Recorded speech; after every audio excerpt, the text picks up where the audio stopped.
Hi friends, అందరికీ నేను మీ శిల్ప agriculture walls. అందరు బాగుండాలని కోరుకుంటున్నా, అందులో నేను ఉండాలని కోరుకుంటున్నా. ఫ్రెండ్స్ అందరికీ వెరీ వెరీ గుడ్ మార్నింగ్. నేనైతే టీ అయితే తాగుతున్నా ఫ్రెండ్స్. మీ టీ తాగారా? టీ తాగితే కామెంట్ బాక్స్లో కామెంట్ చేయండి. ఈరోజు అయితే వినాయక చవితి. అందరికీ హ్యాపీ వినాయక చవితి అండి. అందరు మంచిగా సెలబ్రేషన్ చేసుకుంటారు వినాయక చవితి. ఫస్ట్ మనం మొక్కే వినాయకునికి అన్నిట్లా మన శుభకార్యాలకు ఫస్ట్ వినాయకుని మొక్కుతాం.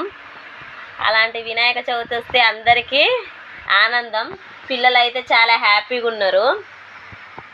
వినాయక చవితి పొద్దున్నే లేచిరు, బుక్కులు గిట్ల దేవుని కాడ అయితే పెట్టిరు ఫ్రెండ్స్. ఎందుకంటే చిన్నపిల్లలకైతే చాలా ఇష్టం వినాయక చవితి అంటే. ఇక సాయంత్రం అయితే పోయి ఆడనే ఉంటారు పిల్లలందరూ. Thank you friends, bye. Please like చేయండి, షేర్ చేయండి, సబ్స్క్రైబ్ చేయండి.